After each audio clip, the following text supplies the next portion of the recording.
പ്രധാനമന്ത്രിയുടെ സ്വന്തം മണ്ഡലത്തിൽ നിന്ന് ഇവർക്കുള്ള ഭക്ഷണവും പഴവർഗ്ഗങ്ങളുമായി വന്നവരാണ്. വാരാണസിയിൽ നിന്ന് വരെയാണ്. നിങ്ങളൊക്കെ ഇതാണ് രാജ്യത്ത് കാണുന്ന കാഴ്ച. ജന്തർ മന്ദറിലെ CJP പ്രതിഷേധം 35-ാം ദിവസത്തിലേക്ക് കടക്കുകയാണ്. കേന്ദ്ര വിദ്യാഭ്യാസ മന്ത്രി ധർമ്മേന്ദ്ര പ്രധാൻ രാജി ആവശ്യം ശക്തമാക്കുകയാണ്. ഒരിറ്റുപോലും പിന്നോട്ട് പോകില്ല എന്ന് വ്യക്തമാക്കുകയാണ്. ഇപ്പോൾ നമുക്കറിയാം റഹീമിക്ക ജന്തർ മന്ദറിലാണ് നിൽക്കുന്നത്. എൻ്റെ കൂടെ ഹെ റഹീം MP ചേരുന്നുണ്ട്. ജന്തർ മന്ദറിൽ വീണ്ടും ആളുകളുടെ ഒഴുക്കിങ്ങനെ വന്നുകൊണ്ടിരിക്കുകയാണ്. ഇപ്പോൾ കോൺസ്റ്റിറ്റ്യൂഷൻ ക്ലബിലേക്ക് അഭിജിത്ത് ദീപ്കയും CJP പ്രവർത്തകരെയും വിളിച്ചിട്ടുണ്ട്. എന്തെങ്കിലും നടപടിയാവും? അല്ല, അവർ ചർച്ച ചെയ്യട്ടെ. അഭിജിത്തും കൂട്ടരും ചർച്ച ചെയ്ത് എടുക്കുന്ന തീരുമാനം അവർ പറയട്ടെ, രാജ്യത്തോട് പറയട്ടെ. ഞങ്ങളെ സംബന്ധിച്ച് ഇക്കാര്യത്തിൽ ഉയർന്നു വന്ന ഈ വലിയ പോരാട്ടത്തിൽ ഞങ്ങൾ വലിയ പ്രതീക്ഷയിലാണ്. ഇനിയിപ്പോൾ ചർച്ച എന്ത്, നാളെ എന്ത് എന്നുള്ളത് അത് വരുന്ന ഈ ചർച്ചയുടെ ആസ്പദമാക്കിയുള്ള കാര്യം. പക്ഷേ ഇതുവരെ എന്ത് എന്നുള്ളത് വളരെ പ്രസക്തമായൊരു കാര്യമാണ് DYFIയെ സംബന്ധിച്ച്. അത് ഞങ്ങൾ വളരെ ആവേശഭരിതരാണ്. അതിൻ്റെ കാരണം രാജ്യം ഉണർന്നിരിക്കുന്നു എന്നുള്ളതാണ്. രാജ്യത്തെ യൗവനം തെരുവിലേക്ക് ഇറങ്ങി എന്നുള്ളതാണ്. നമ്മൾ സംസാരിച്ചുകൊണ്ടിരിക്കുമ്പോൾ തന്നെ നമുക്ക് ആ ദൃശ്യങ്ങൾ കാണാം. കൂടുതൽ ആളുകൾ കൊച്ചുകുട്ടിയുമായി വരുന്ന, സ്കൂളിൽ നിന്ന് കൊച്ചിനെയും കൊണ്ടുവരുന്ന അച്ഛനാണെന്ന് കരുതുന്നു. നോക്കൂ, ഇത് കാണുന്ന കാഴ്ച, ഈ കാണുന്നതിൽ നോക്കൂ. ഇവരെയൊക്കെയാണ് ചൈനീസ് ചാരന്മാരെന്ന് വിളിച്ചത്, ഖാലിസ്ഥാൻ ഭീകരവാദികളെന്ന് വിളിച്ചത്. ഇവരൊക്കെയാണ്, മനസ്സിലായല്ലേ, മറ്റേ വിദേശ ശക്തികളുടെ പണം പറ്റി കടന്നു വരുന്നവരെയാണ് ജനം ഈ കണ്ടുകൊണ്ടിരിക്കുന്നത്. എന്തെല്ലാമാണ് റൈറ്റ് വിങ് നരേറ്റീവ് എന്താക്കിയായിരുന്നു. അപ്പോൾ അതിനെല്ലാം തോൽപ്പിച്ചുകൊണ്ടല്ലേ ഇറങ്ങിയത്. മറ്റൊരു പ്രധാനപ്പെട്ട കാര്യം എനിക്കിതിൽ തോന്നിയ വളരെ സ്ട്രൈക്കിംഗ് ആയൊരു കാര്യം, ഗോദി മീഡിയക്കെതിരായി രാജ്യവ്യാപകമായി നടന്ന ഒരു ബഹിഷ്കരണമുണ്ട്. അവരതിനെ ഇറക്കിവിടല്ലേ ചെയ്യുന്നത്. ഒരാളെ അടുപ്പിച്ചില്ലല്ലോ. ഒരു കൺവെൻഷണൽ മാധ്യമ സ്ഥാപനങ്ങളുടെ എല്ലാം ഇടപെടലിനെ മറികടന്നുകൊണ്ടാണ് ചെയ്തത്. എന്തായിരുന്നു, എങ്ങനെയായിരുന്നു? എല്ലാവരും ബഹിഷ്കരിച്ചു. എങ്ങനെയാണ് ഈ സമരം ജനകീയമായി മാറിയതെന്ന് ചോദിച്ചാൽ അതിന് രണ്ട് ഘടകങ്ങളുണ്ടെന്ന് ഞാൻ പറയും. ഒന്ന്, അതിന് കൃത്യമായൊരു പൊളിറ്റിക്കൽ കോസ് ഉണ്ട്. അവർക്കൊരു കൃത്യമായ രാഷ്ട്രീയ, അവർ കൃത്യമായ ഒരു ഉദ്ദേശമുണ്ട്. നിങ്ങൾ നോക്കുക, ഇത് കാണുന്ന കാഴ്ച ഉണ്ടോ നിങ്ങൾ? ഇത് പലയിടത്തു നിന്നായിട്ട് വന്ന് ഫുഡൊക്കെ ആയിട്ട് അവർക്ക് ആവശ്യമായ സാധനങ്ങളുമായി വരുന്ന ആളുകളെയാണ് ഈ കാണുന്നത്. ഇതാണ് ഭക്ഷണവും വരുന്നു. പേരക്ക, ആപ്പിളൊക്കെ ആയിട്ട് ഒരു വരെയാണ്. मैं तो यहाँ हर रोज ही हम लोग आते हैं. मैं तो रहने वाला चंदौली का हूँ, बनारस चंदौली. हाँ, प्रधानमंत्री जी के संसदीय क्षेत्र के बगल का क्षेत्र से आ रहे हैं. हम लोग लगातार यहाँ सहयोग करते हैं. हमारी पूरी संवेदनाएं हैं इस आंदोलन के साथ. और जो भी भारत का व्यक्ति होगा, जो ये चाहता होगा कि बेहतर भारत बने, वो इस आंदोलन को सपोर्ट करेगा. പലയിടത്തും ഇതുപോലെ പ്രധാനമന്ത്രിയുടെ സ്വന്തം മണ്ഡലത്തിൽ നിന്ന് ഇവർക്കുള്ള ഭക്ഷണവും പഴവർഗ്ഗങ്ങളുമായി വന്നവരാണ്. വാരാണസിയിൽ നിന്ന് വരെയാണ്. നിങ്ങളൊക്കെ ഇതാണ് രാജ്യത്ത് കാണുന്ന കാഴ്ച. ഈ കാഴ്ചയുടെ ഒരു സൗന്ദര്യം ആലോചിച്ചു. എങ്ങനെയാണ് മന്ത്രിയുടെ സ്വന്തം മണ്ഡലത്തിൽ നിന്ന് വരുമ്പോൾ പ്രധാനമന്ത്രിയുടെ പ്രതിപക്ഷത്തിരിക്കുന്ന ഒരു MP അതൊരു സാക്ഷ്യം വഹിക്കും. ഞാൻ സാക്ഷ്യം വഹിക്കുകയാണ്. അതാണ് പറഞ്ഞത്. ഇതിനകത്തുള്ള കാര്യം രണ്ട് കാരണങ്ങളാണ് ഞാൻ പറയും. ഒന്ന്, അവർക്ക് കൃത്യമായൊരു കോസ് ഉണ്ട്, അവർക്ക് ലക്ഷ്യമുണ്ട്. അതെന്ന് പറയുന്നത് ഫോർ എ ബെറ്റർ ഇന്ത്യ എന്നുള്ളതാണ് അവരുടെ പൊളിറ്റിക്കൽ കോസ്. അതാണ് ഒരൊറ്റ വേർഡിൽ പറഞ്ഞാൽ. രണ്ടാമത് വളരെ പ്രധാനപ്പെട്ട കാര്യം എന്ന് പറഞ്ഞാൽ, അവർ എങ്ങനെയാണ് ഇതിനെ വൈറാലിറ്റിയിലേക്ക് കൊണ്ടുവന്നത്. കൺവെൻഷണൽ മാധ്യമങ്ങളുടെ ഒരു സഹായവും ഉണ്ടായിരുന്നില്ല.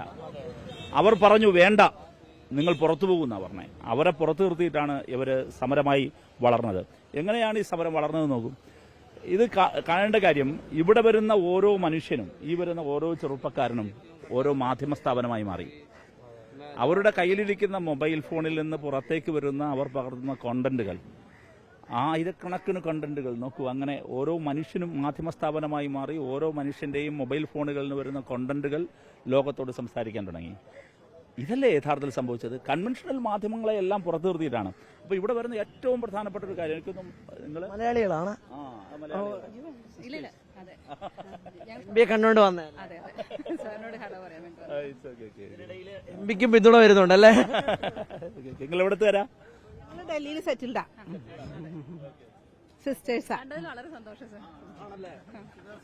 റഹീം MP പ്രതികരണം നൽകിക്കൊണ്ടിരുന്നപ്പോ റഹീം MP നൽകുന്ന പിന്തുണയാണല്ലേ? ശരി ശരി ശരി ശരി. നോക്കൂ, കന്യാസ്ത്രീകളാണ്. അവര് ഇവിടെ ഇതിനു വേണ്ടി വരികയാണ്, പിന്തുണ അറിയിക്കാൻ വരികയാണ്. ഇതാണ് കാണുന്ന കാഴ്ച. അപ്പോൾ ഈ കാഴ്ച എത്ര കാലമാണ് ഇവർക്ക് തൃണവൽക്കരിക്കാൻ കഴിയുന്നത്? ഇവർക്ക് എങ്ങനെയാണ് ഇതിൽ നിന്ന് ഒളിച്ചു പോകാൻ കഴിയുന്നത്? സാധിക്കില്ല എന്നുള്ളതാണ് യാഥാർത്ഥ്യം. ഇന്നലത്തെ ഒരു കാര്യമാണ് ഞാൻ വ്യക്തിപരമായിട്ട് ചോദിക്കുക. ഇന്നലത്തെ ആ പ്രതിപക്ഷ പ്രതിഷേധം ഭയങ്കരമായിട്ട് ഓളമുണ്ടാക്കിയെന്ന് തോന്നുന്നുണ്ടോ? അത് നിങ്ങൾ എങ്ങനെയായിരുന്നു ആ ഒരു ആസൂത്രണം? ആരെയും അറിയിക്കാതെ ഉള്ളൊരു മിന്നൽ പ്രതിഷേധം രണ്ടാം തവണ. മല്ലികാർജ്ജുൻ ഖാർഗെയുടെ ഓഫീസിൽ നിന്ന് ഞങ്ങൾ ഉൾപ്പെടെയുള്ള എല്ലാവർക്കും മെസ്സേജ് വരികയായിരുന്നു. ഞങ്ങളുടെ പാർലമെന്ററി പാർട്ടി ലീഡർ കോമ്രേഡ് ബ്രിട്ടാസിന് മെസ്സേജ് വന്നു. ഞങ്ങൾക്കത് പാസ് ചെയ്തു. ഞങ്ങൾ എല്ലാവരും എത്തിച്ചേരാൻ പറഞ്ഞു. ഞങ്ങൾ എത്തുമ്പോൾ അറിയില്ല എന്തിനാണെന്നുള്ളത്. ഏറെ നേരം കഴിഞ്ഞ് ബസ്സിലേക്ക് കയറുന്നതിന് തൊട്ട് മുമ്പാണ് ഞങ്ങളോട് ഉദ്ദേശം പറഞ്ഞത്. തീർച്ചയായിട്ടും ഇതൊരു പ്രൊട്ടസ്റ്റ് ആണല്ലോ, അതിൻ്റെ ഒരു ആസൂത്രണം മാത്രമാണത്. അതിലൊന്നും എന്തായാലും തന്നെയും ഇന്ന് എന്തുകൊണ്ട് ഞങ്ങൾ ഇന്നലെ ഗാന്ധിയുടെ അടുത്തേക്ക് പോയി എന്നുള്ളത് വളരെ പ്രധാനപ്പെട്ട കാര്യമല്ലേ. അതിന് ഞങ്ങൾ എത്രമാത്രം കടമ്പകൾ കടക്കേണ്ടി വന്നു, പ്രതിസന്ധികൾ തരണം ചെയ്യേണ്ടി വന്നു എന്ന് രാജ്യം കണ്ടില്ലേ. അപ്പോൾ എല്ലാ മനുഷ്യരും, ജനാധിപത്യ വിശ്വാസികളായ മുഴുവൻ മനുഷ്യരും തെരുവിലാണ്. ആ തെരുവിൽ നിന്ന് നമ്മൾ ഫൈറ്റ് ചെയ്യുകയാണ്. അപ്പോൾ ഇതാണ് ഏറ്റവും പ്രധാനപ്പെട്ട. ഡിവൈഎഫ്ഐ ഇറങ്ങുന്നുണ്ട് തോന്നുന്നില്ല. ഡിവൈഎഫ്ഐ നാട്ടിൽ നിന്ന് ഡിവൈഎഫ്ഐ വളരെ കാര്യമായ കാര്യങ്ങൾ പ്ലാൻ ചെയ്യുന്നുണ്ട്. അതിലേറെ പ്രധാനപ്പെട്ട കാര്യം ഞാനത് നാളെയോ മറ്റോ നിങ്ങളോട് വിശദീകരിക്കാമെന്നാണ് കരുതുന്നത്. ഈ വിദ്യാർത്ഥി മൂവ്മെന്റിന് പിന്തുണയർപ്പിച്ചുകൊണ്ട് ഡിവൈഎഫ്ഐ ഡൽഹിയിലും രാജ്യത്തെമ്പാടും നോക്കൂ വീണ്ടും കാഴ്ചയുമായിട്ട് വരികയാണ്. ഹലോ.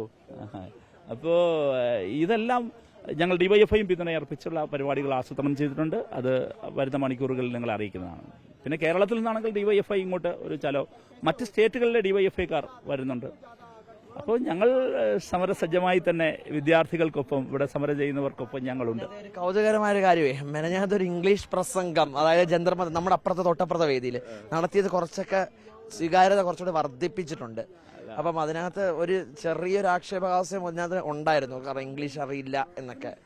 അതിനകത്ത് എന്താ അത് അല്ല, അതൊക്കെ തികച്ചും വ്യക്തിപരമായ കാര്യങ്ങൾ മാത്രമാണ്. ഇപ്പോൾ അത് പ്രസക്തമല്ല എന്നാണ് എനിക്ക് തോന്നുന്നത്. പിന്നെ നമ്മളൊരു വിഷയത്തിൽ ഇടപെടുക, സംസാരിക്കുക. നമുക്ക് നമ്മുടെ ഉള്ളിലെ രാഷ്ട്രീയം, ആ രാഷ്ട്രീയത്തിൽ നമുക്ക് ക്ലാരിറ്റി ഉണ്ടായാൽ മതി. അപ്പോൾ അത് ജനങ്ങളോട് പറയുക എന്നുള്ളതാണ്, സമരക്കാരോട് സംസാരിക്കുക എന്നുള്ളതാണ്. അത്രയേ ഉള്ളൂ. സമരസജ്ജം ഇനിയും തീർച്ചയായും ഇവർക്കൊപ്പം, ഈ നാടിനൊപ്പം സമരസജ്ജം. നിരവധി ആളുകൾ ഇങ്ങനെ എത്തിയപ്പോൾ നമ്മൾ ഒരുമിച്ച് ഇറങ്ങിയപ്പോൾ കണ്ട കാഴ്ചയാണ്. പ്രധാനമന്ത്രിയുടെ മണ്ഡലത്തിൽ നിന്ന് പ്രതിഷേധക്കാർക്ക് പിന്തുണയുമായി ഇതുപോലെ പഴവും വെള്ളവും ഒപ്പം തന്നെ പല ഭക്ഷണങ്ങളുമായി ഇങ്ങോട്ടേക്ക് എത്തുന്ന കാഴ്ച അത് എംപിക്കൊപ്പം നമ്മളും കണ്ടിരിക്കുകയാണ്. സമരസജ്ജമാണെന്ന് വീണ്ടും പറയുകയാണ് A Rahim MP. Video journalist കണ്ണ പ്രസന്നൊപ്പം റിപ്പോർട്ടർ YS അഭിനന്ദ്. In reporter, Delhi.